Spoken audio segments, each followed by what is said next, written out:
Buenas noches, chicos. El día de hoy vamos a tocar el tema número 5, que corresponde a la célula procariota. ¿Ok? Bueno, en este caso, cuando hablamos nosotros de células procariotas, hacemos énfasis a dos tipos de seres biológicos, que correspondería a las bacterias y a los virus. En este caso, una pequeña introducción, o sea, ¿cómo podemos entender a la célula procariota? Podemos entender a la célula procariota como la eficacia de lo simple, es decir, cómo un diseño biológico antiguo, arcaico, funcionaba, hacía posible la existencia de la vida, hacían posibles las reacciones metabólicas con el entorno que había, ¿no? El entorno arcaico. Entonces, la célula procariota se va a definir como eso, ¿no? Como las primeras formas que habitaron la Tierra, ¿ok? O sea, una forma no tan compleja, una forma relativamente simple, pero eficiente, ¿ok? Bueno, un poquito para hablar de lo que es su etimología.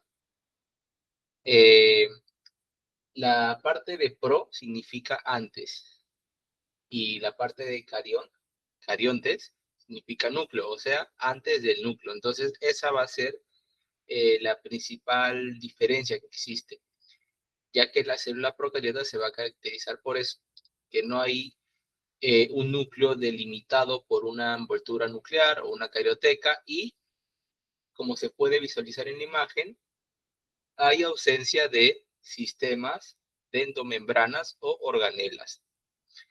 ¿Ok? Entonces, como ya mencioné, la célula procariota se va a caracterizar por eso, porque a diferencia de otras células más complejas, como la eucariota, la célula procariota va a tener todas las funciones vitales iguales. Va a realizar transcripción, va a realizar traducción, va a realizar eh, reacciones de metabolismo energético, pero en un único compartimiento. No va a ser como en la célula eucariota que tiene ciertas partes, ciertas regiones que se van a encargar de reacciones en específicas, sino que en la célula procariota todas estas reacciones, todos estos procesos van a ocurrir en un único compartimiento, que se le va a conocer como matriz citoplasmática o citoplasma. ¿Ok? Entonces, ¿qué es el citoplasma para la célula procariota? Lo vamos a ver así superficialmente.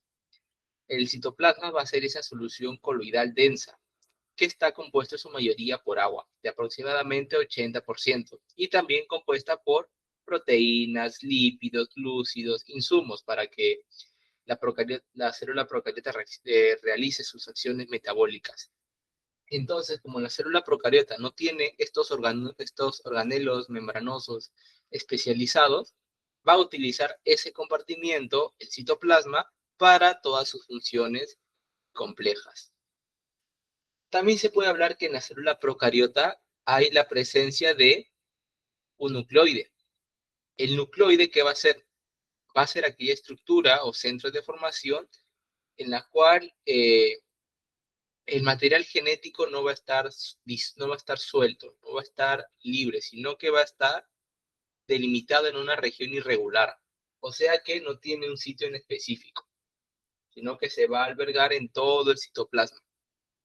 ¿Ok? Entonces, otra diferencia más es eh, las estructuras de soporte que tiene la célula procariota, ya que como la mayoría va a poseer una pared celular compuesta de un compuesto llamado peptidoglucano de mureína, eh, le va a dar la característica que los ribosomas de la célula procariota sean 70S, ¿no? Que ya lo vamos a definir un poquito qué es 70S, en qué unidad debemos leerlo y de qué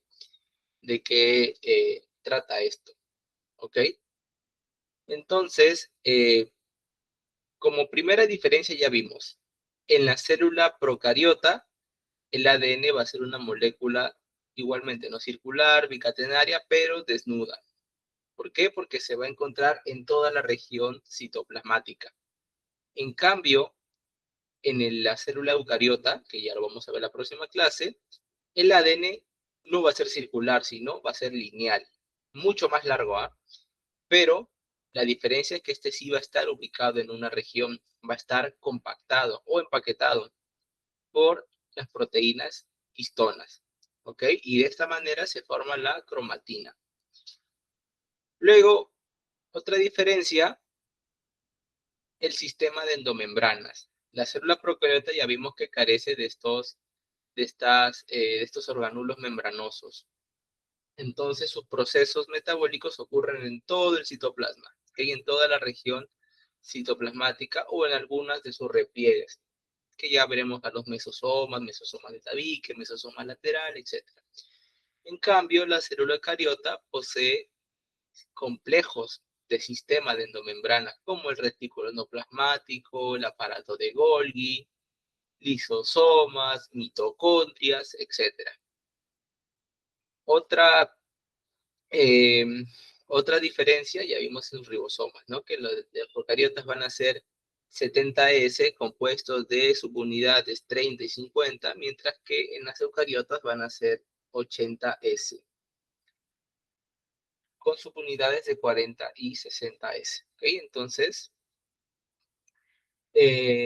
si se entiende que la célula eucariota posee más organulos, una organización más compleja, se entiende también que la célula eucariota es generalmente en tamaño mucho más grande. ¿Ok? ¿Ya qué otra diferencia podemos observar? Ya como ya mencioné, la pared celular de la célula procariota va a estar en su mayoría compuesto por peptidoglucano, ¿no? O otras bacterias de pseudopeptidoglucano. En cambio, la célula eucariota es muy variable. Como es una forma mucho más compleja, puede estar compuesto de celulosa para algunas plantas o de quitina para algunos hongos. Eh, Nada más, vamos a ir avanzando. Ok, acá para hablar un poquito de la variación que existe, ¿no? Como las células, dos tipos de células van a ser las que predominen en los reinos, vamos a hablar un poquito de su compartimiento o su diversificación en lo que es el reino biológico, ¿no? Que comprende a todas las formas de vida que habitan en nuestro planeta. Entonces, aunque todas las células comparten la misma unidad básica que va a ser la célula, en lo que es cada reino van a existir adaptaciones específicas. ¿Ok? Cada tipo de célula ya especializada presenta un mejor mecanismo para responder a los estímulos de diferentes reinos.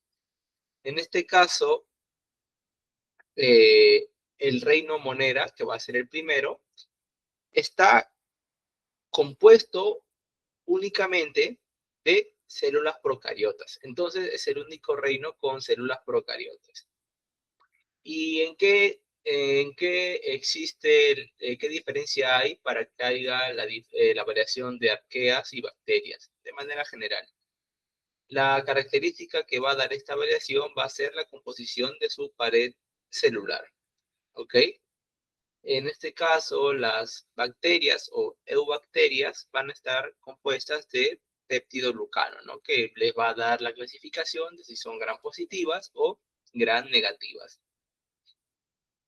En cambio, las arqueas en su mayoría están compuestas de pseudopeptidoglucano. ¿Está bien? También están compuestas de lípidos con enlaces éter, que los hacen más resistentes que los antiguos enlaces de las bacterias, de las eubacterias, para vivir en condiciones un poco más desfavorables.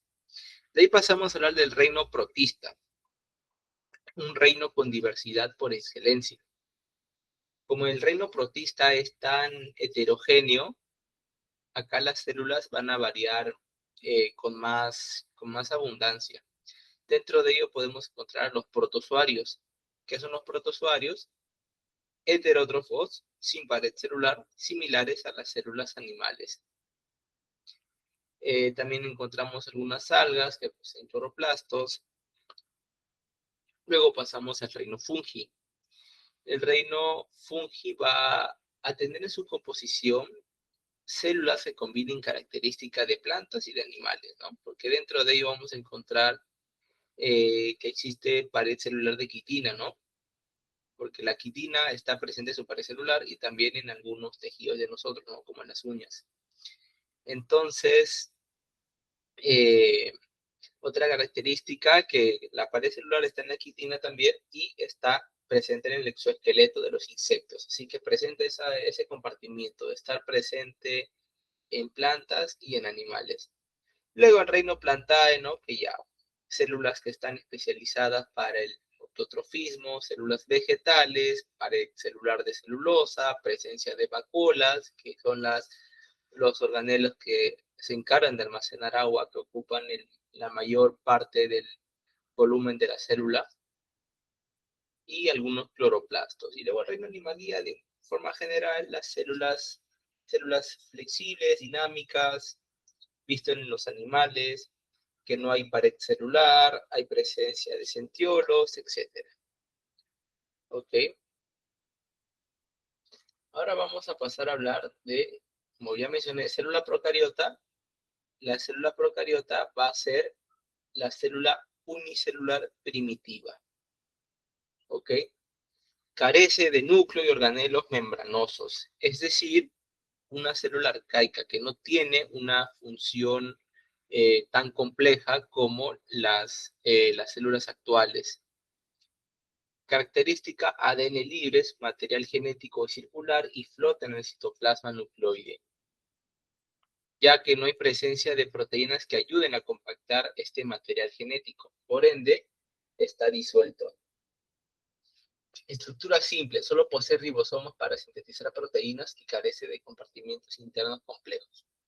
Como no tiene una estructura tan compleja, pero sí tiene la necesaria como para poder realizar los mismos procesos metabólicos que las células eucariotas. Claro que no con la misma eficiencia, pero al fin y al cabo realizarlo. ¿Ok? Ahí se puede ver la figura de una célula procariota, una estructura muy simple, ¿ok? Y ahora vamos a hablar del primer tipo. Vamos a hablar de las bacterias. Profesor, ¿qué son las bacterias? Las bacterias son microorganismos unicelulares que corresponden a la clasificación de procariota, específicamente al dominio de bacteria o al reino monera. Entonces, es unidad viva, es una unidad de vida independiente que también puede realizar todas sus funciones metabólicas sin necesidad de esos compartimientos membranosos complejos. ¿Está bien? Entonces podemos entender a la bacteria como una forma de vida, un organismo unicelular, ojo, unicelular, que fueron los primeros en habitar la Tierra en las condiciones que existían, ¿no? Especialmente en las arqueas.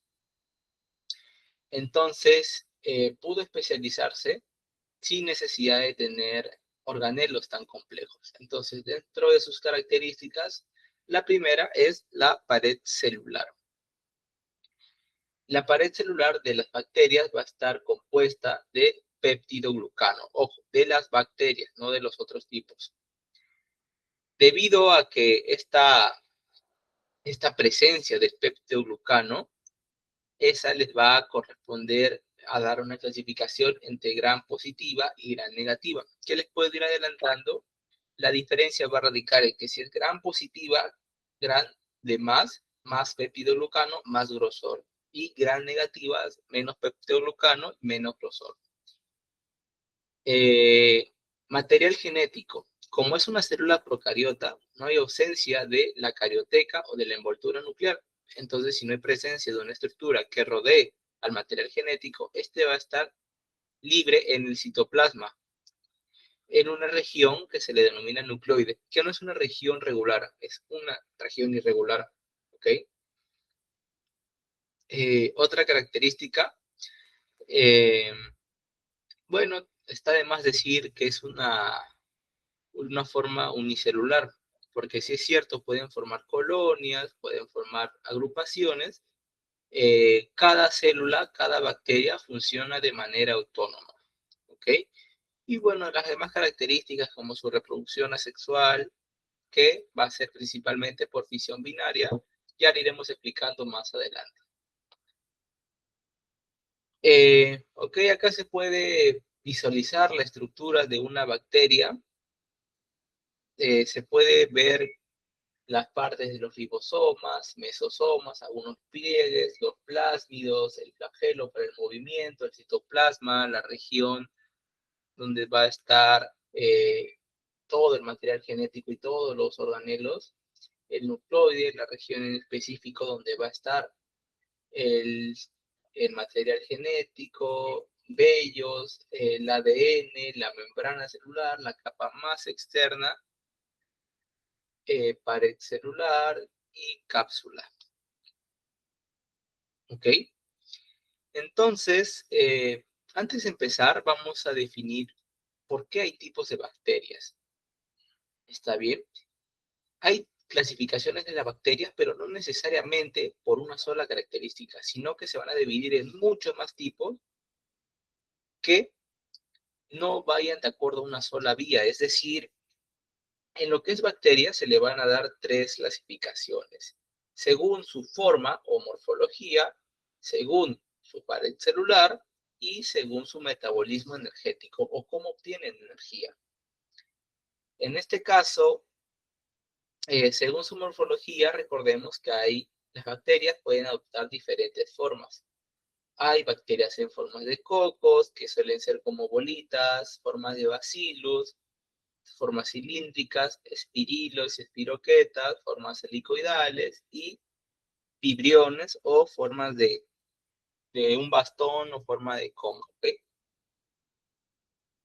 Luego la segunda, según su pared celular, recordemos que si había mayor presencia de una pared celular más gruesa, de más peptidoglucano, gran positivas. Y si hay menos, gran negativas. Características de las gran positivas, capa gruesa, que ayuda a retener el cristal violeta, cristal medio azul, cuando se quieren estudiar las bacterias. Y ahí ya explicaremos un proceso un poquito más detallado. Y las gran negativas van a ser todo lo contrario y que van a tener afinidad a retener los colorantes del tipo fucsina, que eso ya se ve a nivel de universidad, en laboratorio, ¿ok? Entonces, la tercera clasificación, según su metabolismo energético, según sus reacciones metabólicas. Fotótrofas obtienen energía a través de la luz, como las cianobacterias. Quimiótrofas, a partir de energías de oxidación, de reacciones de oxidación. Aerobias, que necesitan del oxígeno para sus reacciones. Anaeróbicas, sin oxígeno. Y facultativas, que pueden vivir dependiendo del medio, tanto con oxígeno o sin oxígeno. Y de manera general, algunas funciones de las bacterias, vemos que las bacterias son especializadas en reciclar materia orgánica, en especial la muerta. ¿Por qué? Porque pueden actuar disolviendo el nitrógeno o el carbono en el suelo, ¿okay? En funciones de descomposición. Luego pueden fijar el nitrógeno, como la famosa bacteria Rhizobium, que convierte el nitrógeno que está presente en la atmósfera en amoníaco. ¿Para qué? Para las plantas, para que puedan crecer. Las bacterias también funcionan en lo que es el ámbito médico, ¿ok? Porque las bacterias tienen información genética que el sistema inmunológico detecta. Entonces, si se puede desactivar una bacteria, se puede extraer esta información genética para que el sistema cree anticuerpos o macrófagos. También vemos que las bacterias están presentes en la industria para fabricar yogur, queso, etc. Y bueno, pasamos ahora sí, ya una vez definidas las funciones, clasificaciones de manera general. ¿Ok? Acá va a entrar en lo que en la escena un personaje llamado Hans Christian Gram. Lo que va a pasar es que recordemos que según el nivel o la presencia de cuánto de pared celular de peptidoglucano haya, se le iba a dar dos clasificaciones. Entonces surge este personaje, Hans Gram. Lo que era Gram es que el Gram trabajaba en una morgue de un hospital, ya que él al tener acceso a a tejidos muertos, tenía acceso a las bacterias que estaban presentes en la descomposición. Entonces, Grant era muy curioso. Su objetivo no era clasificar todas las bacterias, sino que él quería algo mucho más específico. Él lo que quería era visualizar a las bacterias que causaban la neumonía en los tejidos alveolares o de los pulmones de los cadáveres, ¿no? Como él tenía acceso, él quería visualizar qué bacteria ocasionaba tal esto. O sea, él estaba convencido que la enfermedad era producida por una bacteria. Y en ese año, 1884, se usaban tintes clásicos, tintes no tan complejos como los que se usan en los laboratorios de biología molecular. Entonces, estos tintes tenían el tejido humano, pero también tenían al tejido de las bacterias, lo que resultó una dificultad para él. ¿Por qué? Porque era difícil intentar diferenciarlos en el microscopio, ¿no? Porque ya para aquel entonces sí existía microscopio. Entonces, lo que va a pasar es que Graham, él usó un colorante llamado Lugol. ¿Okay? Es un colorante que le da una tinción medio azuleja, a veces medio violeta, que cuando él añadió el Lugol y luego lavar con alcohol, algunas bacterias retenían este color violeta en su pared. Entonces, cuando estas bacterias retenían este color medio azul, ese efecto era para las bacterias, pero el tejido pulmonar, cuando entraba en contacto con el Lugol, se descoloraba. Entonces, eso le dio como que mayor accesibilidad, ¿no? Porque mientras el tejido pulmonar se decoloraba, solo las bacterias que estaban presentes retenían ese azul, ¿ok? Entonces, para aquel entonces, Graham pensó que su técnica era un fracaso. ¿Por qué? Porque no todas las bacterias se teñían de ese color violeta. Pero lo que en realidad pasó es que él había descubierto que las bacterias se dividían en dos grupos, gran positivas y gran negativas. ¿Ok? Entonces, quiero ver si aquí lo mencioné, no lo mencioné ya. Entonces, pasado el tiempo y luego entró en escena otro científico llamado Carl Gunther. Lo que hizo él es que él añadió un paso adicional, el paso de la safranina, que la safranina vendría a ser la contraparte del Lugol. Si el Lugol tiñe de violeta o azul, la safranina tiñe de color rojo o fucsia. ¿Para qué? Para ver a las bacterias que el alcohol había dejado expuestas, porque el alcohol tiene esa característica, ¿no? De dejar puras a las bacterias para fijarlas. Entonces, lo que hizo Graham fue distinguir el colorante Lugol para las gram positivas y luego Carl en contraste la safranina y la fucsina para las gram negativas.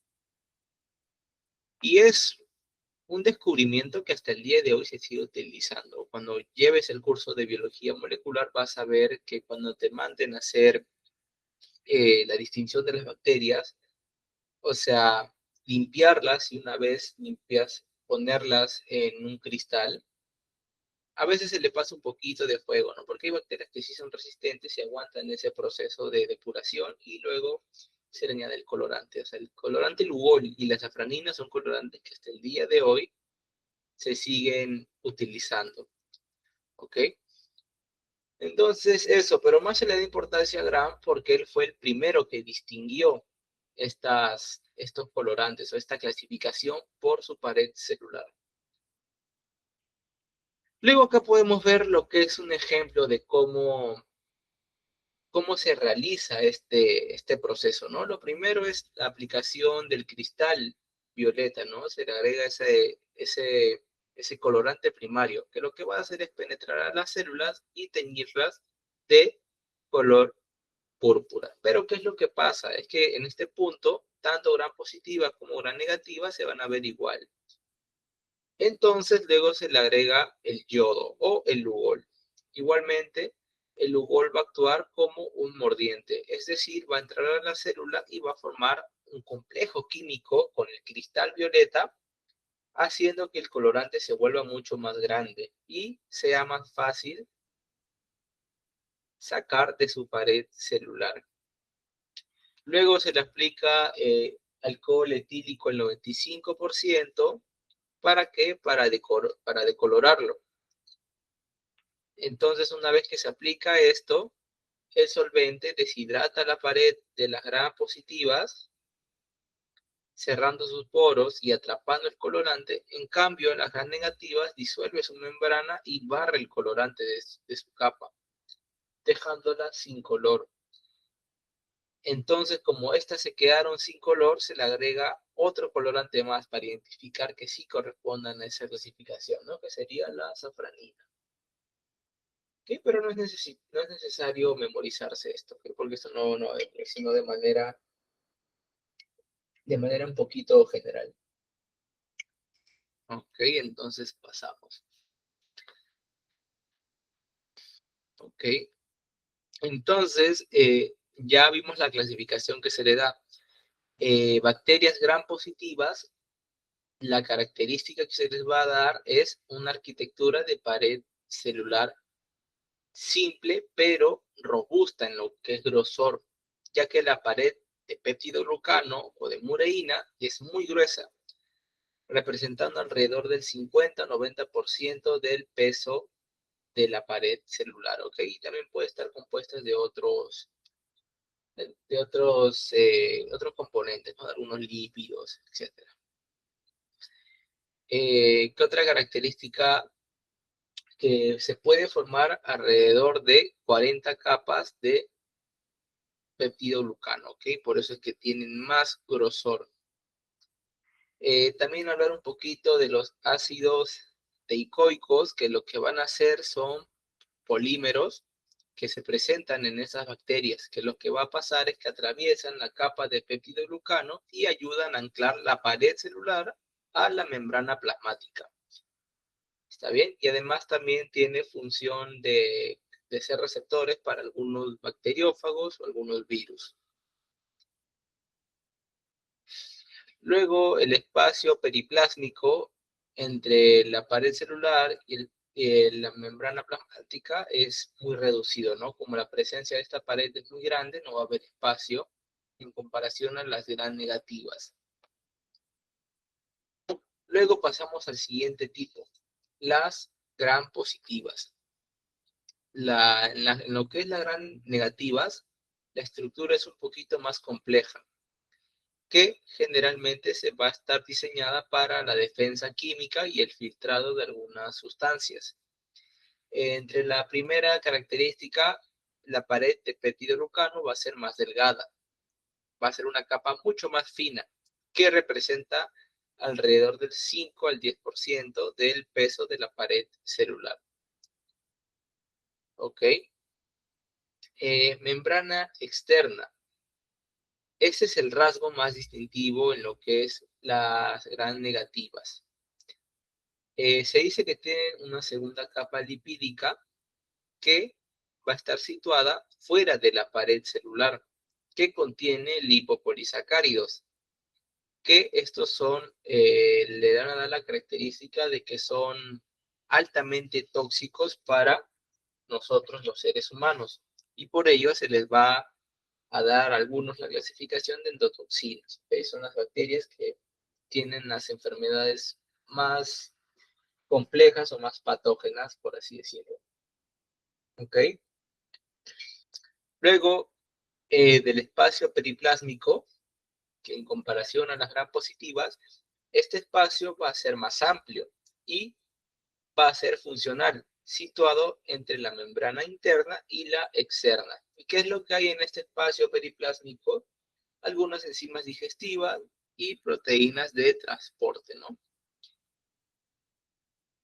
Y también en su composición van a tener a lo que son las porinas. Las porinas son canales proteicos en la membrana externa que van a permitir el paso selectivo de algunas moléculas pequeñas. Entonces es una membrana reguladora que funciona como filtro de seguridad, ¿ok? Luego pasamos a la estructura más externa o la capa más externa y superficial que se presenta en algunas bacterias. Que bueno, les adelanto que generalmente son las bacterias más patógenas las que suelen tener una cápsula. No, pero está bien que es la cápsula una capa viscosa y rígida de naturaleza polimérica que va a envolver a la pared celular de algunas bacterias.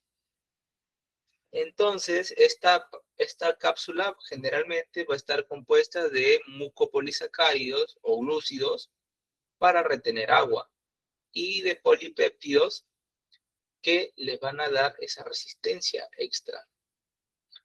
Entonces, como dije, esta cápsula va a estar más presente en las bacterias que suelen tener un nivel de patogenicidad mayor. Entonces, esta va a ser el determinante de la virulencia o de la viralidad que tenga la enfermedad. Entonces, como no todas las bacterias tienen esta cápsula, por ejemplo, las bacterias de vida libre o las bacterias microbióticas, que son no tan, no tan impactantes en lo que son las enfermedades, ¿no? Sino que la cápsula surgió como un método de adaptación propia de las bacterias que se especializó en las que provocaban enfermedades. Ok, entonces eso, cápsula, capa viscosa y rígida de la naturaleza, presente en bacterias de mayor nivel de patogenicidad. Ok, entonces, como dato es que para que el sistema inmunológico nos defienda, ya conocemos a las células fagocitarias, ¿no? Que corresponde a los macrófagos y neutrófilos. Para que el sistema inmunológico nos defienda, estas células fagocitarias deben comerse a la bacteria. Pero, ¿qué problemas surgen para estas bacterias fagocitarias o para los fagocitos? Es que como la cápsula en su característica es una capa viscosa, extremadamente resbaladiza y de carga eléctrica negativa, esto repele físicamente al fagocito. Y como esta cápsula está compuesta de mucopolisacáridos, hecha de azúcares, que generalmente son similares a los del cuerpo humano, el sistema inmunológico a veces no lo reconoce como una sustancia extraña, o por lo menos no en el momento, lo que impide el proceso de fagocitosis. Eso le permite a la bacteria multiplicarse sin que sea detectada. ¿Ok? Entonces, por eso se le asocia su nivel de patogenicidad. ¿Y qué importancia tiene esta cápsula? Es que va a generar resistencia a algunos antibióticos, ¿no? Los antibióticos, como tienen de objetivo bloquear la formación de esta cápsula, si la bacteria no va a poder fabricar su propio escudo, queda expuesta. Y el sistema inmunológico puede detectarlo. Luego pasamos a, mira, acá hay un ejemplo de la bacteria Strep pneumoniae, ¿no? Que es un ejemplo de cómo presenta una cápsula mucho más resistente y aplicaría el mismo proceso de evasión, que el sistema inmunológico pueda liberar fagocitos, pero que no accionen, que no reaccionen a fagocitar a esta célula, ¿no? Porque tienen componentes similares. Luego pasamos a hablar de la pared celular, o también conocido como el exoesqueleto, pero de las bacterias. Entonces, ¿qué es la pared celular? La pared celular va a ser una estructura rígida y resistente que se va a situar entre la cápsula, claro, si es que existe, y entre la membrana plasmática. que va a ser la responsable de darle a la bacteria su forma definitiva, ¿no? Si pertenece a la clasificación de coco, de bacilo, etc. Y también de evitar que la célula reviente ante la presión osmótica que exista. ¿Ok? ¿Qué más? Ya. Como ya mencioné, la pared celular va a ser una red macromolecular compuesta de peptidoglucano o mureína, propia y únicamente de las bacterias, o sea que no se encuentra en los humanos. ¿Qué es la mureína, no? O peptidoglucano van a ser largas cadenas de azúcares derivados, generalmente de la acetilglucosamina y del acetilmurámico. ¿Okay? Estas cadenas van a mantenerse unidas mediante puentes de aminoácidos o péptidos, creando una malla que se puede parecer a un tejido textil, pero con una fuerza poco mayor.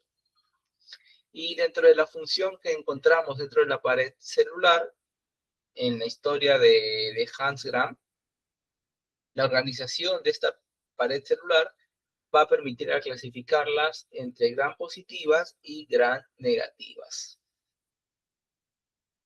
¿Ok?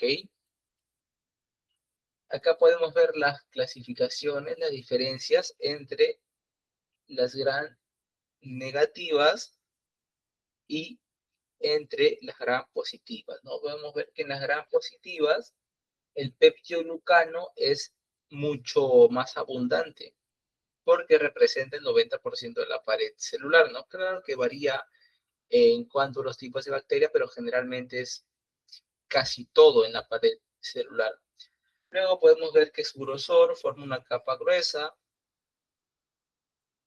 formada por láminas superpuestas, ¿no? O sea, una sobre otra. Entonces, si es mucho más gruesa, va a tener afinidad a los colorantes de tipo violeta o azul, ¿no? Como el Lugol. ¿Qué otra característica? Ahora vemos en la gran negativa que es todo lo contrario. Es una capa muy fina, pero vemos que sí presenta membrana externa y interna, ¿no? A diferencia de las gran positivas, ¿no? Entonces, por ello, las gran negativas son un poco más complejas. Esa que es menos, solamente es una lámina, menor abundancia de mureína, entonces va a haber más afinidad a retener los colorantes de tipo safranina. Y luego vamos a hacer una excepción, hablar un poquito de los micoplasmas. ¿Qué son los micoplasmas? Los micoplasmas van a ser bacterias más pequeñas, pero tienen la característica de que no poseen pared celular, o sea que no hay peptidoglucano.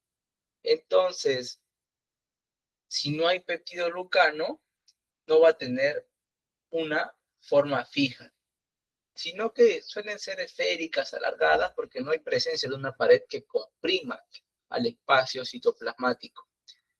Entonces, por ello, no va a tener una forma fija.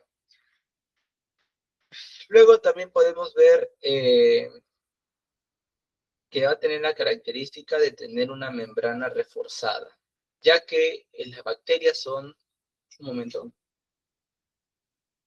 las bacterias van a tener la característica de adaptarse a su medio. Entonces, ¿qué es lo que qué es lo que hicieron los micoplasmas para adaptar y compensar esta falta de pared celular? Es que en sus membranas plasmáticas van a desarrollar más presencia de esteroles, como el colesterol, ya que esto no es muy común en bacterias. Generalmente no hay colesterol en bacterias. Pero el colesterol, recordemos que en la membrana celular, membrana plasmática, surgía como un componente que les daba esa estabilidad, esa afinidad para no romperse.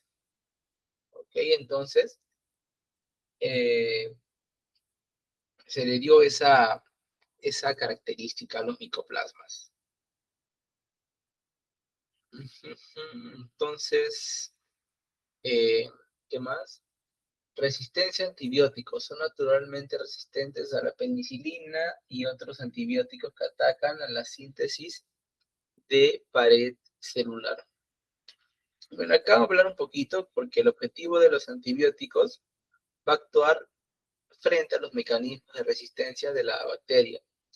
Entonces, como los antibióticos van a buscar que la bacteria construya una pared celular, ¿para qué? Para dejarla al descubierto, dejarla vulnerable a la lisis, las bacterias desarrollaron mecanismos como el eflujo. El eflujo lo que va a hacer es un proceso en el cual se bombea el antibiótico hacia afuera. ¿Para qué? Para que no entre al compartimiento citoplasmático y que no pueda actuar y dejar nulo a este fármaco.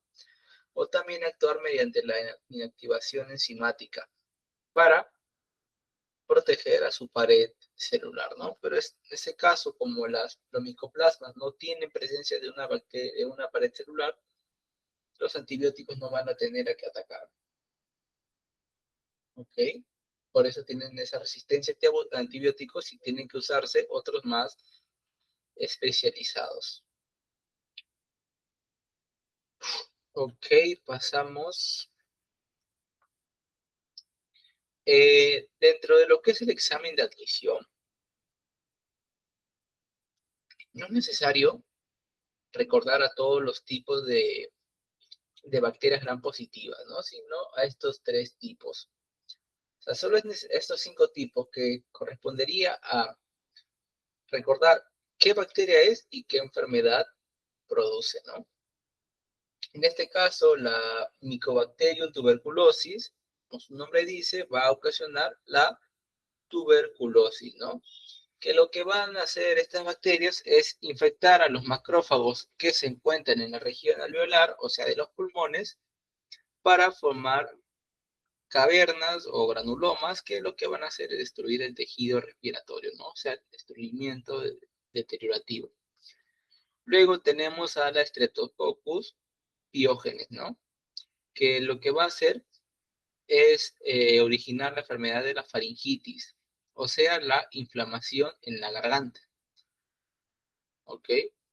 Eh, Luego tenemos al Streptococcus pneumoniae, que ya la vimos, la bacteria que origina la neumonía.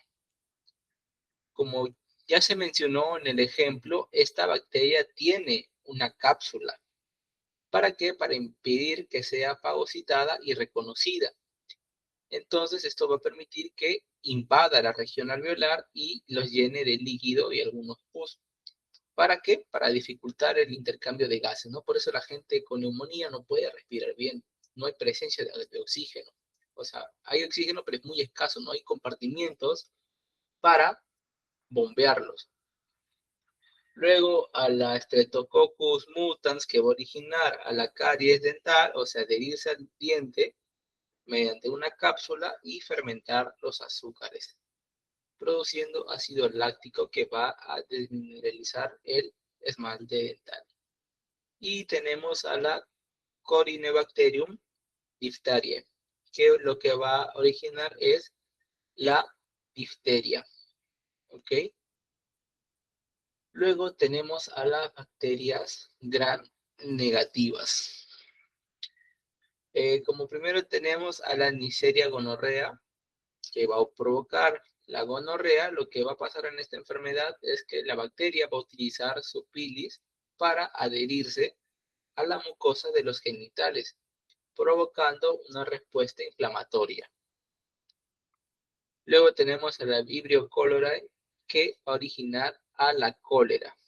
Acá la cólera lo que va a pasar es que la bacteria va a liberar una toxina colérica a nivel del intestino delgado, lo que va a alterar el transporte de iones y provocar una pérdida masiva del agua, ¿no? Y que viene acompañado de diarrea.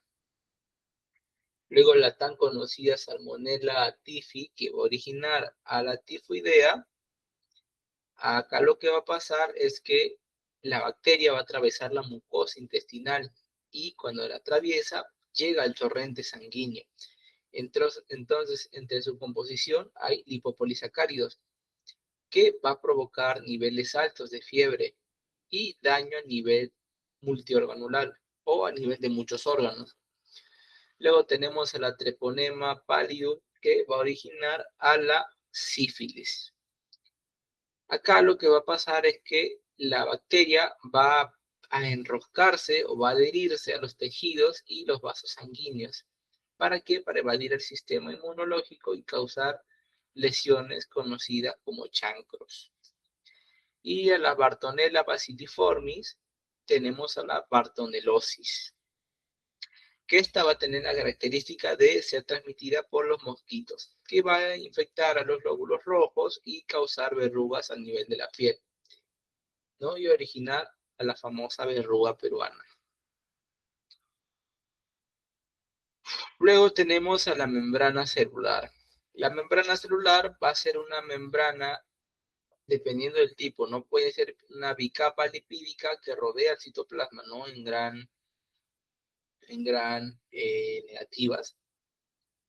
Y lo que va a pasar es que en las bacterias, como no tienen organelas tan complejas como las mitocondrias, la membrana va a tener que hacer todo el trabajo. O sea, dentro del espacio de la membrana van a ocurrir todos los procesos metabólicos. ¿Ok? Entonces, controla estrictamente el paso de sustancias, permitiendo que la entrada o salida de nutrientes y desechos, ya que recordemos que si es el único espacio donde ocurren todos los procesos, va a ser el único espacio que va a fijar qué entra y qué sale, sino lo necesario para las bacterias. La diferencia radica en que en lo que es la membrana celular no va a haber colesterol, ¿no? Salvo la excepción que mencionamos de las gram negativas, ¿no? Que como no tienen un espacio de pared celular tan complejo, algunas sí presentan colesterol. Que el colesterol actuaba como vigas de soporte para dar estabilidad y rigidez a la membrana celular. Y, profesor, si hay bacterias que usan colesterol, ¿cuáles son las otras que no usan colesterol? ¿Qué otro componente usan para reemplazarlo? Las bacterias, en lugar de colesterol, van a utilizar otras moléculas que se llaman opanoides, que van a cumplir la misma función de estabilizar la membrana, pero la composición química es distinta, pero la misma función. ¿Ok? Ok, ahora vamos a seguir avanzando.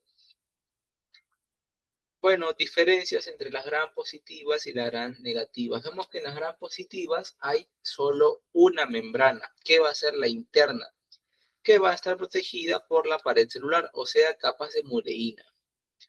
Dentro de ella podemos encontrar espacios medios azules, espacios celestes, que van a ser los canales proteicos o proteínas de transporte. ¿Para qué? Para permitir la entrada de nutrientes o salida de desechos. Y en las gram negativas podemos ver doble capa, ¿ok? Doble membrana, la interna y la externa. La membrana interna también se le conoce como membrana citoplasmática, ¿ok? Vemos que en la membrana interna es lo mismo, misma, eh, misma estructura, misma forma que las gram positivas. Y la membrana externa, que solo es propia de las gram negativas, contiene en su composición lipopolisacáridos, lipoproteínas que van a servir de ancla para unir la membrana externa con la capa de mureína. Y los lipopolisacáridos, y qué más podemos ver, los poros proteicos o las porinas, van a formar a los túneles para la entrada selectiva de las moléculas. Entonces, lipoproteínas, ancla para la membrana externa con las capas de mureína, y los lipopolisacáridos y porinas, los túneles para la entrada selectiva de moléculas. Ok, entonces repasemos un poquito las funciones. ¿Okay? Las funciones. Los canales proteicos son estructuras que permiten que sale y que entre. Entonces, primera función, permeabilidad selectiva, ¿no? Que también se pudo visualizar en el modelo del mosaico fluido de Singer y Nicholson. Luego, como las bacterias no tienen mitocondrias, hay enzimas, hay múltiples enzimas de cadena de transporte de electrones incrustadas en la membrana celular, porque acá es donde ocurre todo. Entonces, función bioenergética. ¿Por qué? Porque acá es la fábrica donde la bacteria va a fabricar su propia energía. Entonces, segunda función energética. La membrana, como va a ser el único lugar donde ocurre todo, van a haber enzimas que se van a encargar de fabricar más componentes que originen mureína o pared celular para la cápsula o para su propia pared. Entonces, tercera función, la biosíntesis. Y como usan las bacterias, dejan entrar nutrientes para sus procesos metabólicos, también van a permitir la salida de desechos. Y da la casualidad que los desechos que bota la bacteria son toxinas para nosotros, para el ser humano. Entonces, cuarta función, secreción de toxinas. Luego vamos a hablar de los mesosomas, ¿ok? Los mesosomas van a ser, como se puede, ahí se puede ver un espacio medio amarillo, que correspondería a ser una salida, es como una invaginación. Profesor, ¿qué es una invaginación? Imagina que tienes una pelota y por la presión del aire está saliendo más por un lado y se crea como una trompita. Ya, eso es una invaginación. Una invaginación va a ser un repliegue interno de la membrana, en este caso, como es de la bacteria, membrana plasmática, ¿no? Entonces, invaginación es un crecimiento que existe dentro de un tejido. Entonces, acá es donde surgen los mesosomas. Los mesosomas, como repliegues de la membrana plasmática, como no hay organelos membranosos internos, la bacteria va a utilizar estos repliegues o mesosomas para aumentar su superficie de trabajo, o sea, tener más espacio para organizar y hacer que ocurran sus procesos vitales. Y se van a dividir en dos tipos. El mesosoma de tabique, que va a ser el encargado de dirigir la reproducción sexual, asexual por fisión binaria. Recordemos que cuando ocurría la reproducción asexual, inicialmente era una bacteria así, en forma de cilindro, pero que cuando ocurre la fisión binaria, se crea un repliegue que ya no es la forma de un cilindro normal, ¿no? Sino que se empieza a crear una pared dentro de la mitad de la bacteria, que al final terminará por separarlas, ¿ya? Esa sería una invaginación de tabique o mesosoma de tabique para dirigir la reproducción asexual de la bacteria por fisión binaria, ¿no? Entonces, esta imaginación se va a formar en el centro de la bacteria, para servir como punto de anclaje para el cromosoma bacteriano y se pueda dividir. Luego tenemos a los mesosomas laterales, que se puede ver adentro de la bacteria.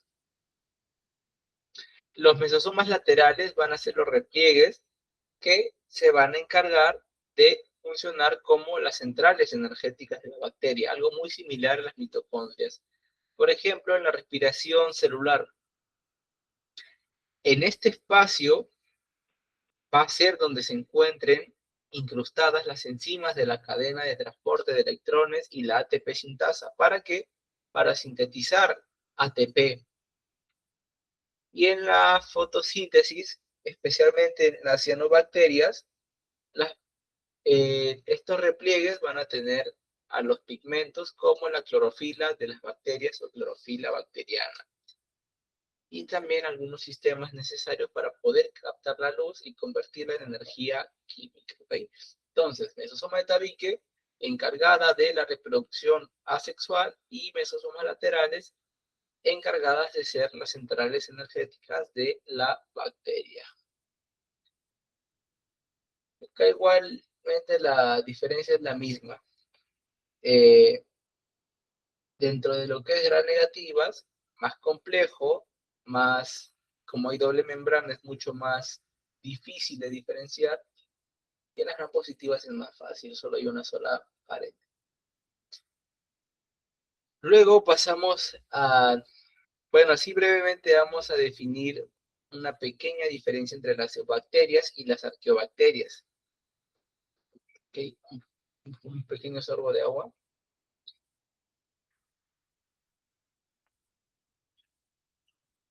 Ya, ok.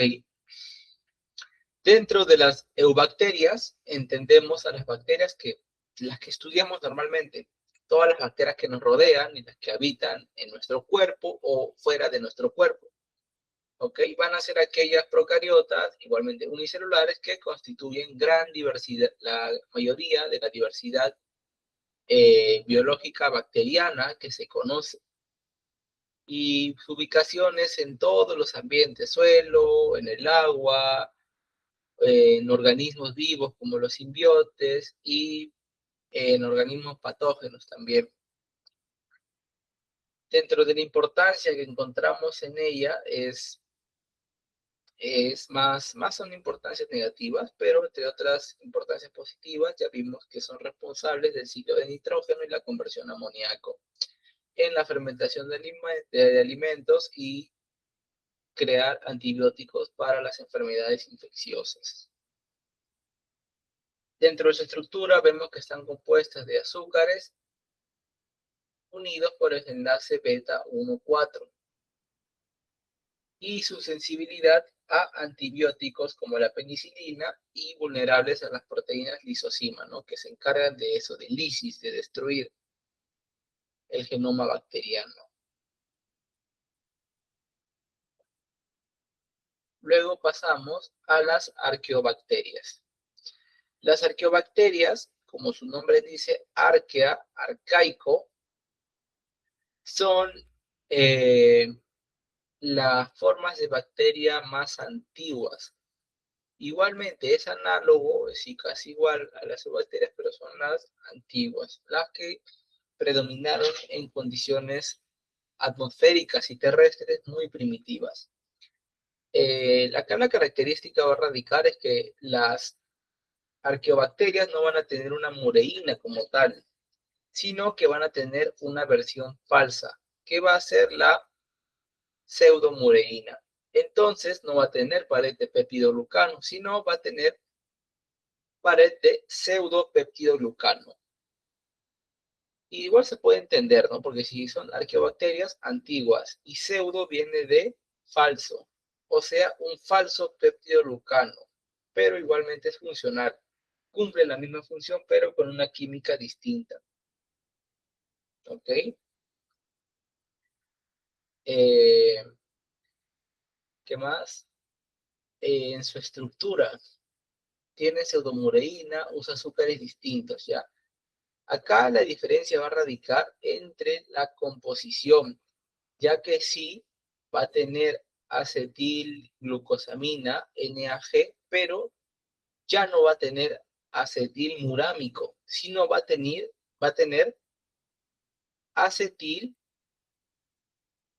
acetilosa minurónico, ¿ok? Ya no va a tener el acetilmurámico de toda la vida para las bacterias, sino va a tener la otra versión, acetiltalosa minurónico. Luego los enlaces que van a estar unidos de 1 a 3, ya no de 1 a 4. Y bueno, su sensibilidad naturalmente resistente a la penicilina y lisosimas debido a su química. Acá lo que va a pasar es que debido al cambio que existe entre beta 1,3 y beta 1,4, el uso del acetil talusaminúrico les va a dar a las bacterias arcaes una mayor resistencia a estos dos componentes. ¿Ok? Y esto no significa que los antibióticos no sean funcionales, ¿ah? Porque la lisozima y la penicilina están presentes en antibióticos creados por el ser humano o recombinados por el ser humano. Y estos estaban destinados netamente a atacar y romper los enlaces beta 1,4. pero como no están encargados de destruir a las 1-3, que son de las arqueobacterias, el antibiótico no va a saber cómo actuar. Así que no es decir que las arqueobacterias tengan mayor resistencia a los antibióticos, ¿no? Sino que los antibióticos no han sido diseñados para actuar en este tipo de bacterias, ¿ok? Entonces luego pasamos a la estructura de los ribosomas. ¿Qué son los ribosomas? Complejos supramoleculares que van a estar compuestos de ácido ribonucleico o ARNR y proteínas. Y su función, igualmente que en las eucariotas, va a ser la síntesis de proteína o la traducción del mensaje genético. ¿Ok? Brevemente solo es eso. Luego la otra diferencia, la otra característica es que no tienen membrana, porque no están rodeados por una capa gruesa, así que están distribuidas por todo el citoplasma. Luego otra característica, son muy abundantes. Una sola bacteria puede tener miles de ribosomas. Cuanto más tenga, más rápido va a crecer y más rápido se va a dividir y mayor nivel de patogenicidad. ¿Ok? Y la composición del ARN va a ser, la composición del ribosoma va a ser de 60% de ARN y 40% de proteína. Bueno, acá brevemente, ¿por qué se le dice que el ribosoma de las procariotas es 70S? ¿Ok? Acá 70S corresponde no a decir que es de tamaño, sino de una unidad de medida de velocidad, ¿ok? O una unidad de velocidad de sedimentación conocida como la Svedberg, ¿ok? En los organismos procariotas, el ribosoma bacteriano es mucho más pequeño y menos denso que el humano, que es de 80S. Entonces, como la célula procariota puede realizar funciones igualmente que los organismos eucariotas, como no tiene esos organismos tan complejos, su velocidad de ultracentrifugación o su velocidad de sedimentación no va a ser tan rápida. También por eso sus subunidades, sus componentes van a ser menores en comparación a los eucariotas, ¿no? Porque en este caso, los ribosomas 70S se van a dividir en dos grupos. La subunidad menor 30S. ¿Y de qué se va a encargar? De leer el código del ARN mensajero. Y la subunidad mayor 50S se va a encargar de ir pegando los aminoácidos para formar la nueva cadena de la proteína. ¿Ok? Entonces el 70S corresponde a la unidad de medida de la velocidad de sedimentación.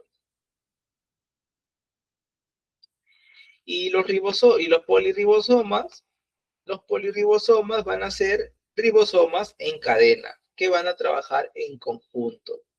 ¿Ok? Conjunto de varios ribosomas que van a permitir fabricar muchas copias de una misma proteína en un tiempo mayor.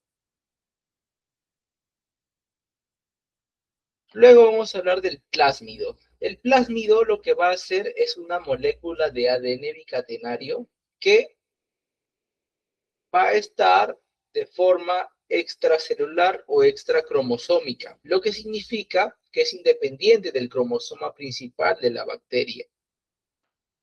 Las características del plásmido es que como el plásmido es extracromosómico, va a tener un propio punto de origen de replicación.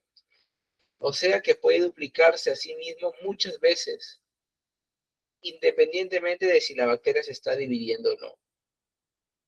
También, como es una estructura fuera de la información genética del genoma bacteriano principal, va a ser mucho más pequeño que el principal, conteniendo poco menos de genes a diferencia del principal. Y otra característica es que no es importante, pero sí da cierta ventaja, ya que hay bacterias que no tienen plásmidos, que sin plásmido pueden vivir perfectamente, pero en ambientes un poco más complejos, en ambientes más hostiles, como el ambiente o la presencia de un hospital de antibióticos, el plásmido se va a volver importante, ¿no? Porque el plásmido va a tener información genética que guarda por sí solo. O sea, si hay antibióticos, el plásmido guarda información genética de proteínas que ayuden a contrarrestar este antibiótico. O sea que por sí sola trabaja, independientemente si el genoma principal lo está realizando o no. ¿Ok? Uf, uf. Ya. Bueno, también dentro de los tipos de plásmido, es que como los plásmidos guardan información genética, existen tipos de plásmidos, porque no guardan lo mismo, sino que se van a clasificar según qué guardan o qué habilidad le dan a la bacteria. Hay plásmidos R o plásmidos de resistencia, que son los más conocidos. ¿Por qué? Porque contienen genes que fabrican enzimas para destruir antibióticos. También hay plásmidos de virulencia, que convierten a una bacteria inofensiva en una patógena. O sea, dándole instrucciones de pucha, cómo fabricar toxinas o cápsulas. Y también hay plásmidos metabólicos que le van a permitir a la bacteria degradar sustancias como los hidrocarburos o algunos pesticidas para usarlos en bioremediación para limpiar derrames de petróleo. Claro, se llama más manipulable, ¿no?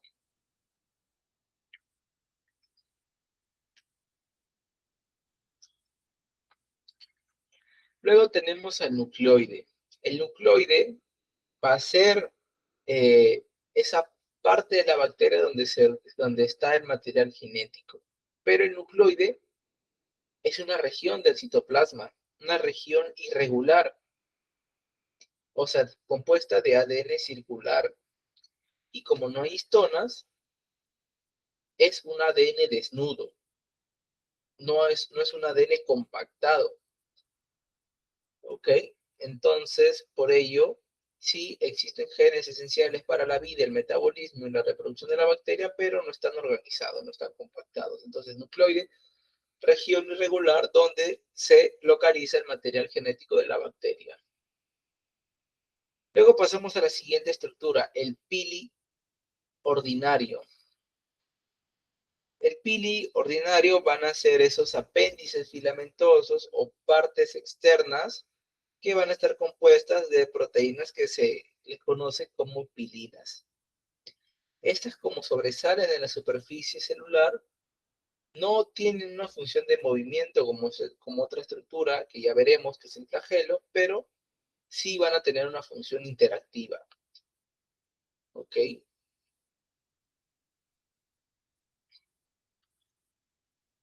Luego,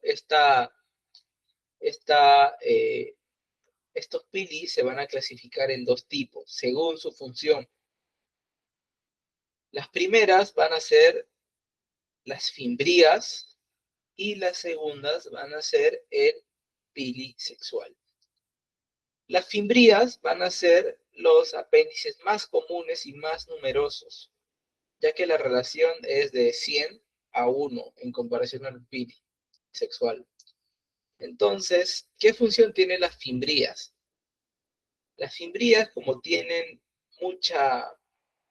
son más numerosos, van a tener el rol de funcionar como adhesión, o sea, permitir que la bacteria se pegue a la superficie de otros tejidos o tejidos específicos para su huésped y poder colonizarlos.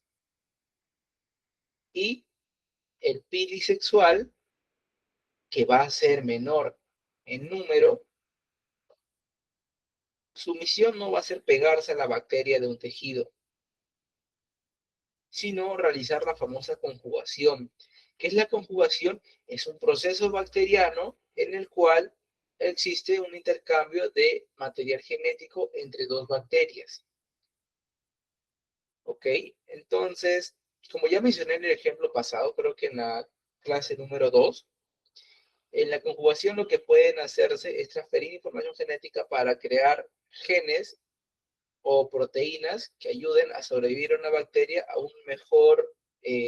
con una mejor respuesta a un ambiente hostil, que pueda desarrollar esas proteínas necesarias para sobrevivir y volverse más patógeno.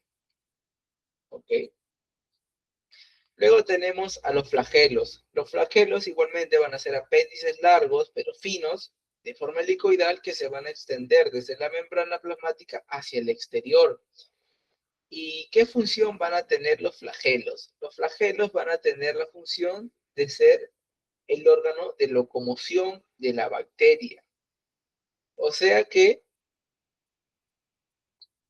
el flagelo bacteriano va a girar como una hélice, ¿no? Como pueden ser uno, dos, etcétera, van a funcionar como un motor rotatorio que van a ayudar a darle esa motilidad a la bacteria. ¿Ok? Entonces, dentro de ello, el flagelo se le conoce que da la función de la quimiotaxis, ¿no? La quimiotaxis es el movimiento en respuesta a un estímulo químico, o sea, que la bacteria nade hacia los nutrientes o se aleje de sustancias tóxicas. Hay clasificación que se le dan a las bacterias según el número de flagelos. Las bacterias monótricas, o sea, que presentan un único flagelo en los poros de la célula, que van a ser nadadoras rápidas, ¿ok? Como la Vibrio cholerae, que van a ser la causante de la cólera. Luego tenemos a las lofótricas, que van a tener un grupo de flagelos en ambos extremos. Vemos que hay uno en el extremo superior y en el extremo inferior. Luego tenemos a las anfítricas. Las anfítricas van a tener un solo flagelo o un solo grupo de flagelo en cada uno de los extremos de la célula. Y luego tenemos a las perítricas. La característica de las perítricas, como se pueden ver en la imagen, hay presencia de muchos flagelos que rodean toda la estructura externa de la bacteria. Y también hay una más que serían las átricas. Las átricas van a ser bacterias que carecen de flagelos, o sea que son inmóviles. ¿Ok? Entonces, y la siguiente clasificación que se les va a dar según su morfología.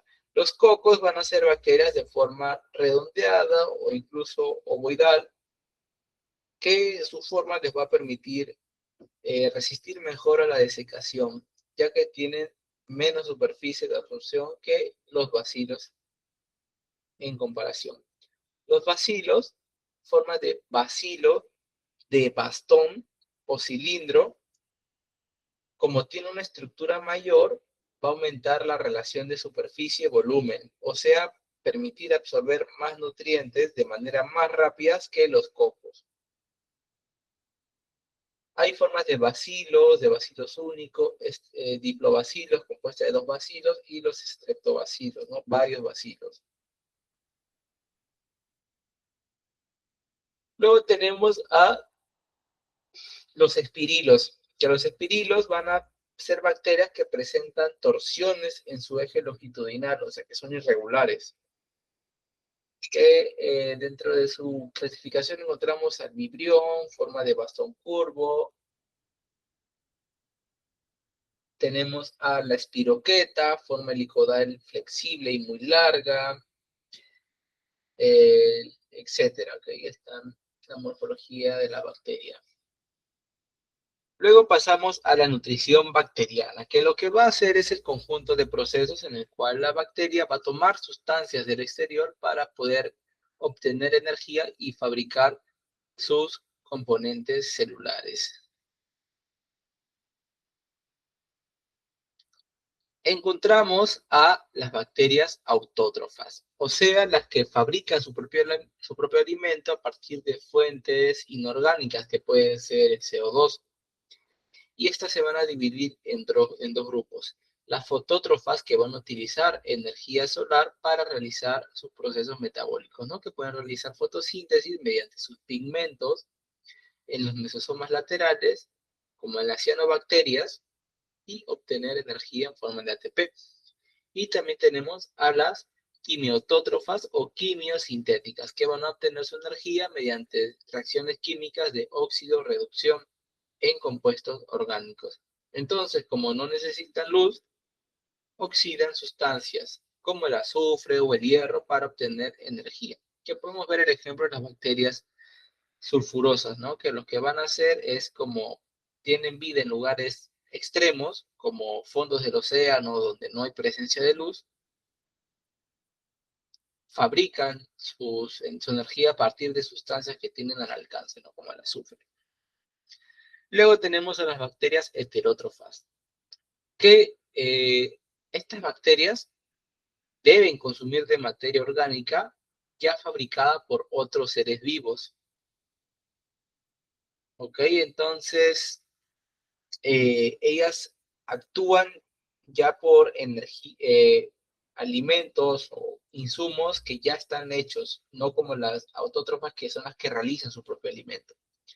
Dentro de su clasificación tenemos a las aprobióticas, que son las descomponedoras en la naturaleza, que lo que van a hacer es alimentarse de la materia orgánica en descomposición. Lo que hacen estas bacterias es secretar enzimas para digerir esta materia orgánica muerta, que pueden ser las hojas, cadáveres, excrementos, etcétera, y luego absorber sus nutrientes. Y estas son importantes, ¿por qué? Porque reciclan los nutrientes del suelo. Luego tenemos a las parásitas que obtienen sus energías o sus nutrientes a partir de un huésped, al cual generalmente lo perjudican, ya que invaden tejidos y órganos robando recursos y liberando toxinas, o sea, secretar sus propios desechos. Luego tenemos a la respiración bacteriana, que van a ser los procesos químicos en los cuales la célula realiza la oxidación de sus compuestos orgánicos para formar ATP, o sea, la moneda energética de la vida. ¿Y esto por qué es importante? Es importante porque las bacterias les ayuda a mejorar su estilo de supervivencia, ya que como han evolucionado para obtener energía en lugares donde no hay oxígeno, lo puedan hacer a partir ahora de condiciones más normales, ¿no? Como el intestino de nosotros o formas mucho más simples en comparación a ambientes antiguos. Y esto es importante para su nivel de patogenicidad. Claro, es importante para ellas, pero no para nosotros. Tenemos a la primera clasificación a la respiración aeróbica, que va a ser el proceso que ocurre con la presencia de oxígeno. ¿Ok? Acá lo que va a pasar es que como el oxígeno va a ser el receptor final de electrones, por ejemplo, en la cadena respiratoria, situada en la membrana celular, va a ser la forma más eficiente en la cual la bacteria puede obtener mayor energía ATP en comparación de otros procesos más lentos. ¿Ok? El ejemplo va a ser la Bordetella pertussis, que lo que va a hacer es causar la tosferina. Tenemos también a la Mycobacterium tuberculosis, que origina la tuberculosis, o sea, usar el oxígeno que hay en los tejidos alveolares, y la Acetobacter aceti, que oxida el alcohol para producir el ácido acético. Luego tenemos a la respiración anaeróbica, que va a ser el proceso en el cual se obtenga energía sin oxígeno. Entonces la bacteria va a utilizar otras moléculas como aceptores finales de electrones, ya no sobre el oxígeno, ya que dentro de su clasificación van a haber dos tipos, que se van a diferenciar según qué tanta tolerancia tengan al oxígeno. Las facultativas son metabólicamente flexibles. ¿Por qué? Porque algunos prefieren el oxígeno porque da más energía, pero si no hay oxígeno pueden cambiar su metabolismo, que pueden optar por la fermentación para seguir vivas, pero pueden realizarlo con oxígeno, ¿no? Porque es la preferida para ellas. Acá se mencionó algunos ejemplos, como la Escherichia y la Salmonella, ¿no? Que generalmente son bacterias que viven en el tracto digestivo, donde los niveles de oxígeno son variables. Puede haber mucho, puede haber poco, lo que les permite cambiar de estilo metabólico para colonizar los niveles de la boca hasta el colon. Y luego tenemos a las anaeróbicas estrictas. Estrictas viene de rotundo, 100%, o sea que no pueden tolerar oxígeno. ¿Por qué? Porque el oxígeno para ellas va a ser tóxico, ya que ellas no tienen las enzimas necesarias, como la catalasa, para neutralizar los subproductos del oxígeno, por lo que es altamente tóxico y mueren en presencia de este. Un ejemplo sería la Clostridium tetani, que se van a encargar de provocar las enfermedades del tétano. ¿Okay?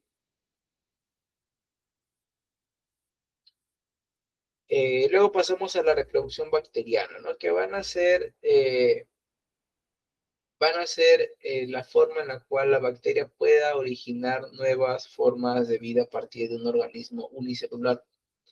O sea, como las bacterias no hay organelos tan complejos, no va a poder usar el método clásico, o sea, no puede embarazarse, ¿no? Porque no tiene esos tejidos tan especializados. Entonces la bacteria va a optar por su principal forma de reproducción, la fisión binaria, que la fisión binaria va a ser un mecanismo de corte, en la cual la bacteria se clona y se va a dividir. Entonces, la fisiología de esta forma va a ser que la bacteria, antes de reproducirse, va a duplicar su nucleoide.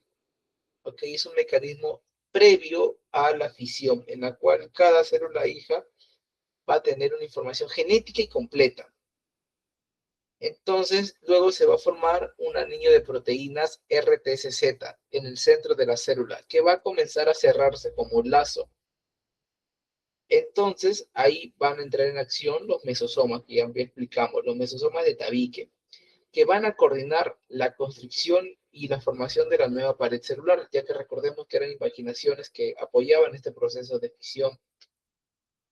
Y una vez que se coordina todo ello, el resultado van a ser obtener dos células hijas con información genética iguales. ¿Para qué? Para aumentar el número de población, ya que acá no hay recombinación genética, no hay variabilidad, etcétera. Luego el método de conjugación, que ya lo habíamos visto antes, como no es reproductivo, solo se va a centrar en el intercambio de material genético que haga que la bacteria donadora dé esa capacidad a la bacteria receptora de tener la misma capacidad de sobrevivir en un entorno o hacerla más viable mediante el pili sexual, ya que acá cada bacteria va a extender su pili sexual para engancharse a la de la bacteria receptora y ahí se va a enviar la copia del ADN. Luego, brevemente, para hablar un poquito de la importancia que existe de las bacterias ya vimos que en su importancia ecológica vemos que algunas son las encargadas de la descomposición de la materia orgánica, como por ejemplo las bacterias aprobióticas, que se encargan de degradar los cadáveres de los animales y los restos de plantas. Eh, Otro ejemplo sería la fertilización del suelo, ya que como descomponen estos restos, devuelven al suelo nitratos, fosfatos y minerales que son esenciales para que las plantas puedan crecer y cerrar así el ciclo biológico que tienen, o el ciclo de la materia. Luego, en la importancia industrial, encontramos que hay partes de la industria alimentaria que dependen de la capacidad de estas bacterias para transformar alimentos mediante su metabolismo anaeróbico. Por ejemplo, el género de Lactobacillus, ya que estas son las bacterias que se encargan de la producción de los lácteos como yogur y el queso. Entonces, como estas bacterias, lactobacillus, van a consumir la lactosa, o sea, el azúcar de leche, las van a poder convertir en ácido láctico. Entonces, cuando la acumulación de este ácido baja el pH de la leche, este ambiente ya un poco más ácido provoca la desnaturalización de las proteínas lácteas. ¿Para qué? Para que finalmente la leche se coagule y tome la textura un poco más viscosa o cremosa, dependiendo, ¿no? Si es yogur griego. Luego, en la importancia médica, mencioné que las bacterias, hay algunas que producen sustancias químicas para eliminar a su alrededor, ¿no? Su competencia natural. Entonces, como estas bacterias producen esas sustancias químicas o toxinas, hay algunas que nosotros aprovechamos para usarlos como veneno en la medicina. Por ejemplo, las streptomyces, lo que van a hacer es que son un grupo de bacterias que estas bacterias se van a cultivar, se van a querer que su obtención de toxinas sea masiva, por lo que se cultivan en grandes tanques. Entonces, durante el crecimiento, la bacteria va a ir botando y excretando de forma natural un componente que se llama streptomicina. Entonces, la streptomicina va a ser un componente que los científicos van a extraer y van a purificar. ¿Para qué? Para convertirlo en un antibiótico que se vende en la farmacia, ¿no? Y que este antibiótico se encarga de atacar a otras bacterias. Por ejemplo, el antibiótico va a viajar al cuerpo del paciente y ataca específicamente a los ribosomas de las bacterias patógenas. ¿Para qué? Para que ya su producción de proteínas disminuya y termine por matarlas.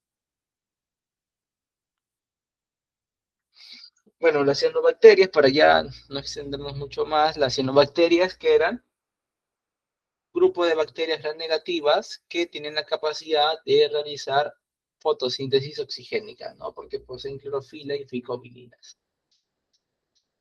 La arqueobacteria, ya había mencionado, son procariotas que poseen pseudopeptidoglucano, o sea, un componente que no es estudiado por los médicos, por los farmacólogos, o sea, que son más resistentes a los antibióticos, porque no hay presencia de muchos de ellos en la actualidad. Luego tenemos a las bacterias metanógenas. Las bacterias metanógenas van a ser la clasificación de las arqueas, que van a ser anaeróbicas obligatorias. ¿Ok? Estas, como poseen una pared de pseudopeptidoglucano, van a tener esa resistencia mayor. O sea, son especialistas en ambientes extremos. Van a tener mucho más resistencia que en comparación a sus otras dos compañeras, que van a ser las halófilas y las termosidófilas. Entre las características de las metanógenas ya vimos que son anaeróbicas, pero anaeróbicas estrictas, o sea, solo viven en ambientes sin oxígeno.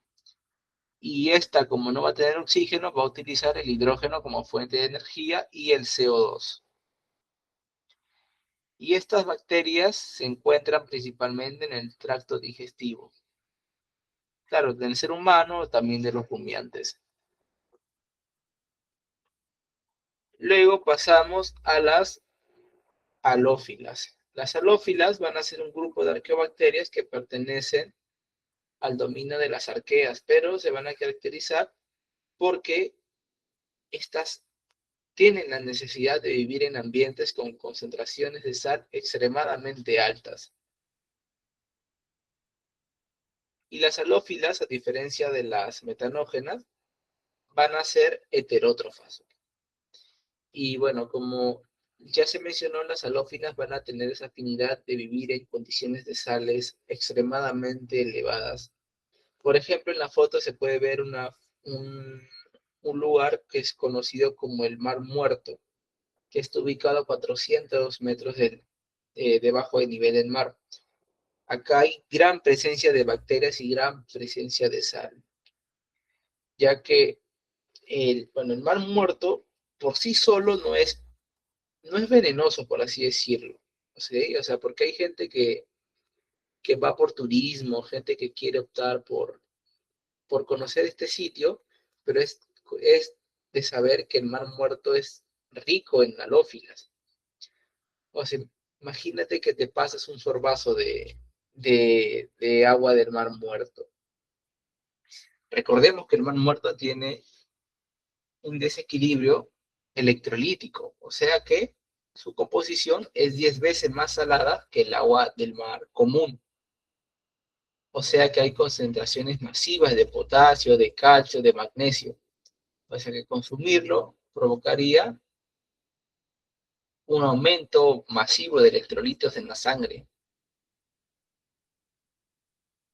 Ok, entonces por ello es peligroso el mar muerto. Luego pasamos a las termófilas.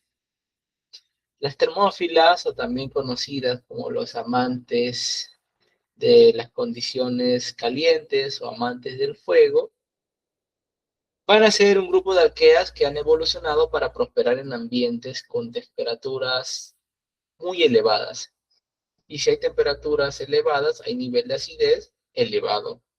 Y el rango de temperatura en las cuales estas se ubican es entre los 45 grados Celsius a 120.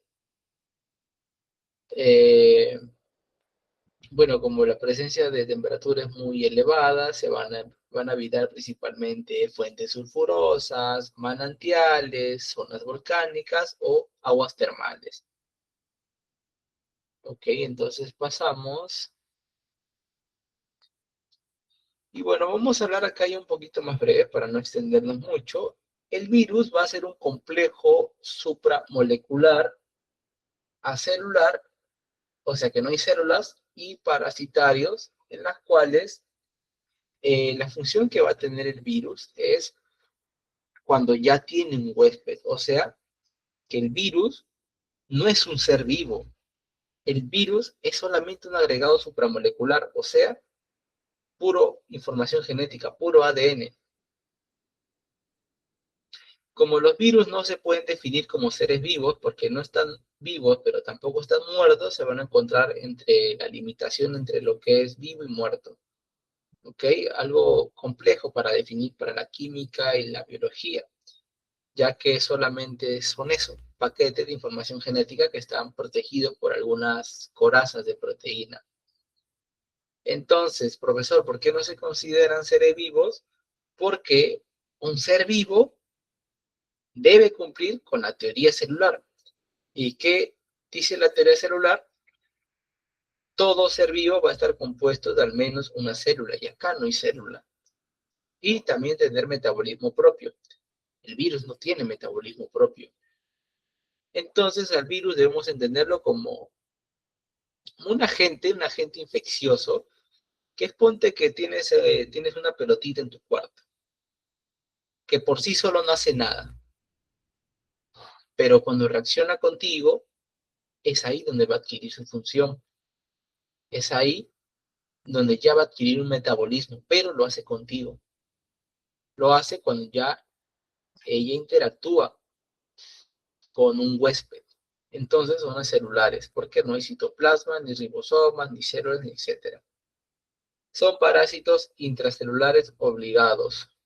Obligados porque fuera de una célula, el virus es prácticamente una partícula inerte o materia inerte, que se le conoce como virión.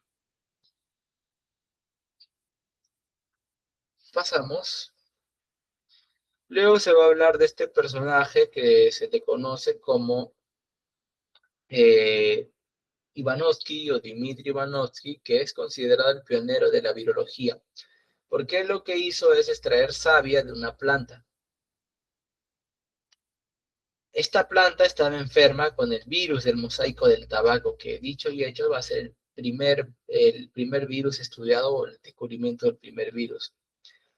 Él lo que va a hacer es que esa savia extraída de la planta, iba a pasar por varios filtros de porcelana. ¿Para qué? Para retener bacterias. Entonces, para la sorpresa de Ivanovsky, el líquido filtrado seguía siendo incapaz de infectar a plantas sanas. ¿Y cuál fue la conclusión? Es que existía algo más pequeño que la bacteria, porque lo que él esperaba era que una vez que pasara por los filtros que se le realizaba a las bacterias normalmente para observarlas bajo tinción, cuando él hacía ese filtro de porcelana para poder describirlas, no encontraba nada. Entonces, inicialmente se dio por vencido. Dijo que no, pucha, estoy intentando y no puedo ver nada. Entonces la conclusión para ese entonces es que no existía nada, que no había, pero qué raro, ¿no? Entonces, ¿por qué se llama la enfermedad? Y la conclusión que se dio hoy en día, ya una vez descubiertos esos nuevos agentes infecciosos más pequeños, es que existe algo más pequeño que las bacterias, que originaba la enfermedad, algo infiltrable, que él llamó en aquel entonces como un agente contagioso fluido, que no podía filtrarse. Luego va a llegar otro personaje que se le conoce como Wendell Stanley en 1935. Este personaje lo que va a hacer es que Stanley logró purificar al virus del mosaico del tabaco. ¿Y en qué lo convirtió? En cristales de proteína y ácido nucleico, porque es netamente su composición. Generalmente similar a los cristales de la sal o del azúcar. Entonces, él demostró que los virus son estructuras químicas complejas que pueden permanecer en estado mineral o estado cristalizado, ya que fuera de la célula no tienen una función determinada y dentro de la célula sí pueden volverse infecciosos, entrar en contacto con el huésped y ejecutar su acción infecciosa. Entonces, Stanley hizo eso, cristalizar el virus del tabaco y demostrar que los virus no eran seres vivos, porque Dmitry Ivanovsky sí pensaba que eran seres vivos. Pensaba que había sustancias más pequeñas que las bacterias que originaban una enfermedad. Y para ese entonces sí se conocía que la bacteria era un ser vivo. Dentro de la estructura viral que podemos encontrar dentro de un virus es lo más externo, la envoltura. La envoltura es opcional, de igual manera que la cápside o la cápsula para las bacterias.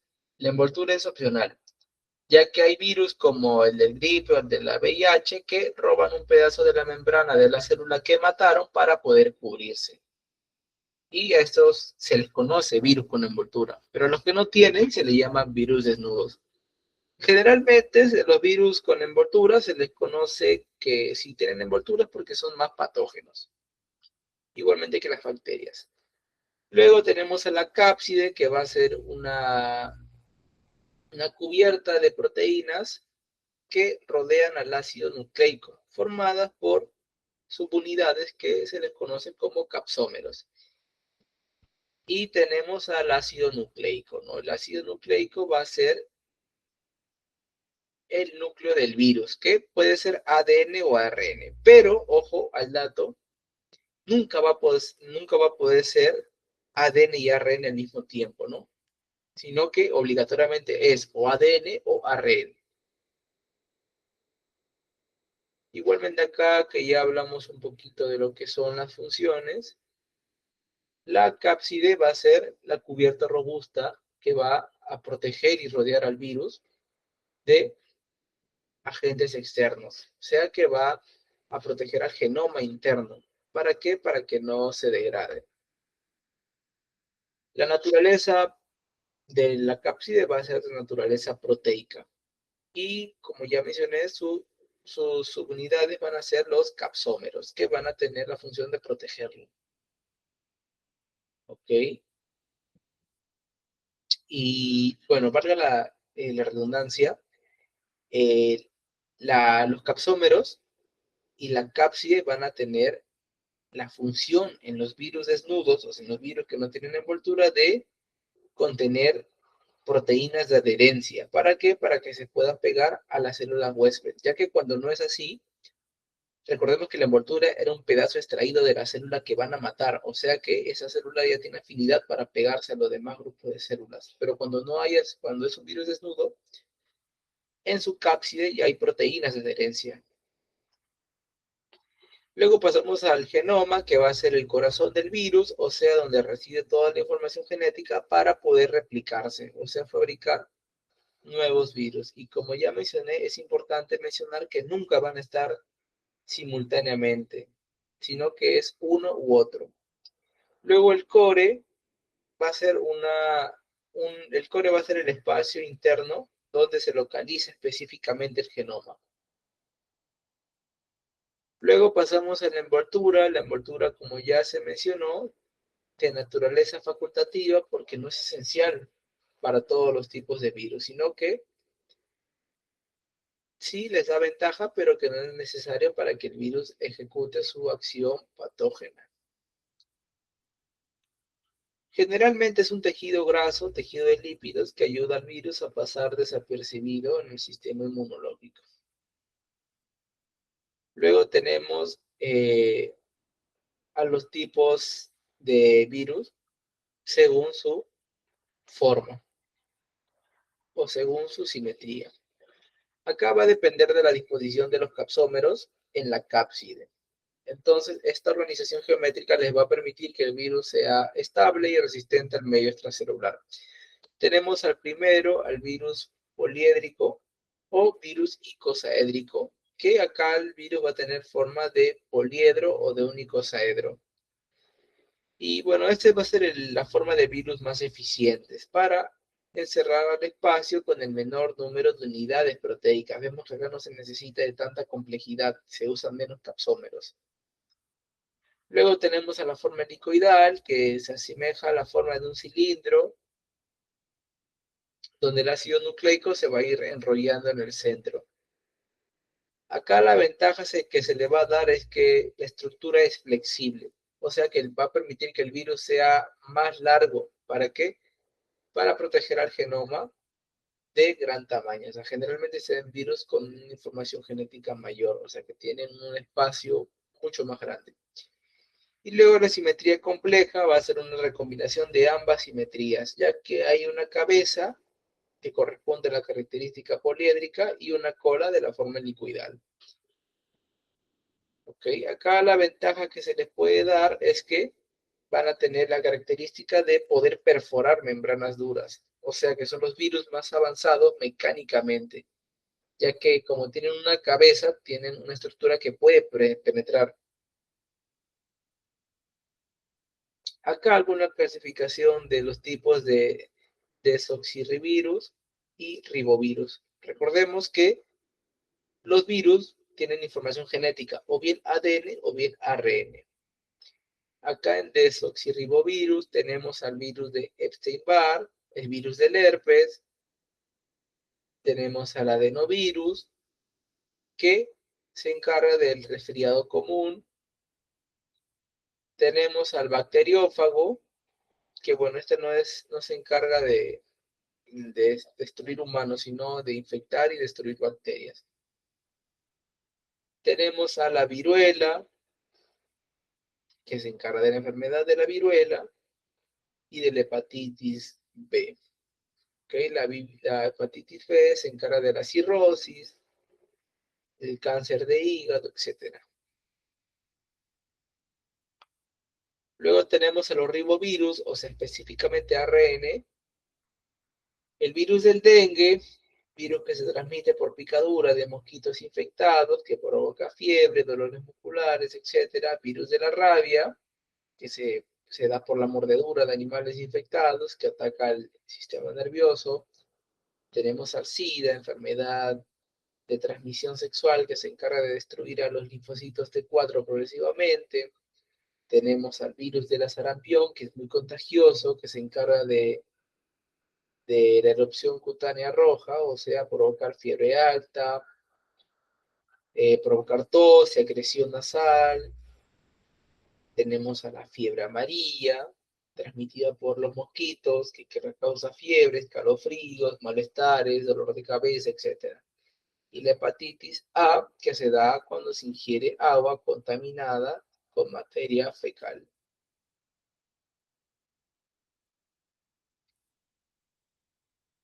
Bueno, acá se le va a dar, se va a conocer el ciclo de replicación de un virus. Acá se les va a dar diferentes, vemos que hay 2 pasos 3 y 2 pasos 4. Esto depende del ciclo de replicación que existe en el virus. Van a existir dos tipos, el ciclo lítico y el ciclo lisogénico. El ciclo lítico se llama así porque se termina con la lisis, o sea, la destrucción o ruptura de la célula. Este es el ciclo favorito de los virus virulentos, o sea, de los más infecciosos o más peligrosos.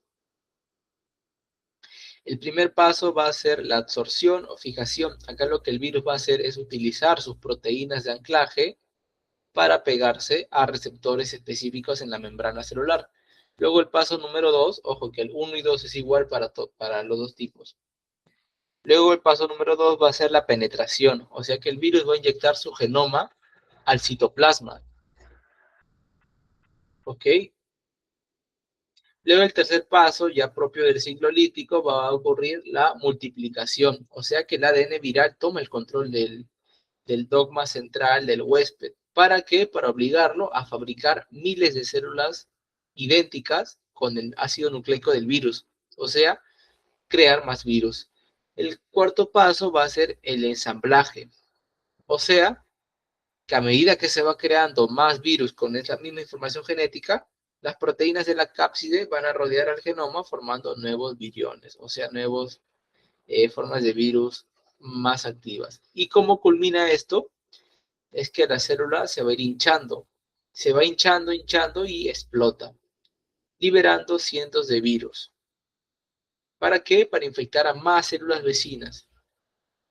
Y luego el otro ciclo va a ser el ciclo lisogénico. Este va a ser propio de los virus templados o atenuados, ya que acá el virus no va a matar a la célula de inmediato, sino que se va a ir camuflando. ¿Ok? Acá el paso es que el virus ya posterior a la penetración, que el paso 1 y el 2 son el mismo, después de la penetración, el ADN se va a insertar dentro del ADN de la célula del huésped. Entonces, en este estado, el virus es inactivo, ya que no causa daño aparente y se replica cada vez que la célula se va a dividir por fisión binaria. Y una vez que la bacteria crece, cuando está copiando su propio ADN, ella cree que está multiplicándose según su ADN, porque recordemos que lo que hizo el virus es introducir su material genético. Y como la bacteria o célula no se percata de esto, va a seguir replicándose y replicándose, sin saber que el genoma viral o el genoma del virus está presente en todas las nuevas células hijas. Y cuando estas nuevas células infectadas sufren de un estrés bajo la radiación o falta de nutrientes, el virus o provirus inactivo se va a despertar. Y cuando este provirus se despierta, se desprende del ADN celular y va a entrar automáticamente en el ciclo lítico, o sea, en el ciclo de destrucción. ¿Por qué? Porque lo hace por mecanismo. ¿Para qué? Para escapar de la célula antes que muera, por las causas naturales que ya explicamos, ¿no? Condiciones de estrés, radiación o falta de nutrientes. Entonces, ciclo lítico, activo y virulento. Y ciclo lisogénico, pasivo y templado o durmiente. Luego pasamos a dar unas pequeñas definiciones antes de acabar. Tenemos al virión, es el virus adulto y completo fuera de la célula, que está listo para infectar. Entre sus componentes vemos que tiene todos los tipos, ¿no? Tiene genoma, tiene cápside, tiene envoltura. El estado es la fase extracelular del virus, o sea, está fuera, ya está listo para atacar, pero no lo hace. Luego tenemos a los viroides, o sea, agentes infecciosos simples, porque a diferencia de los viroides no tienen una armadura que los proteja o no tienen cápside. Entonces, el mecanismo que va a tener los viroides, como no tienen cápside, no tienen envoltura, son solamente ARN desnudo. Entonces, cuando entran a las células vegetales, sea el caso, secuestran las enzimas del núcleo, o sea, la ARN polimerasa, para cuando se replique, interferir con el proceso natural, o sea, tiene un ataque más directo. Y bueno, alterar el crecimiento normal de la planta. Los viroides generalmente atacan a lo que es el ámbito ecológico, el ámbito de las plantas. Y por último tenemos a los priones, que los priones van a ser proteínas mal plegadas que se encargan de infectar a otras proteínas. Y esto es un poco más, para lo que es la biología, resultó algo difícil de entender. ¿Por qué? Porque los priones son eso, puramente proteínas mal plegadas, y que estas proteínas mal plegadas puedan infectar otros tejidos es increíble de alguna manera. ¿Por qué? Porque no hay ARN, no hay ADN, son simplemente puras proteínas mal plegadas que se encarga de infectar a más células, porque cuando toca una sana, la obliga a cambiar su forma también. Ok, entonces pasamos. Y bueno, eso sería todo por el día de hoy. Y pasamos a los ejercicios. Ok, ya, así que, bueno, los ejercicios están fáciles. Si no, un momento vamos a pausar la llamada.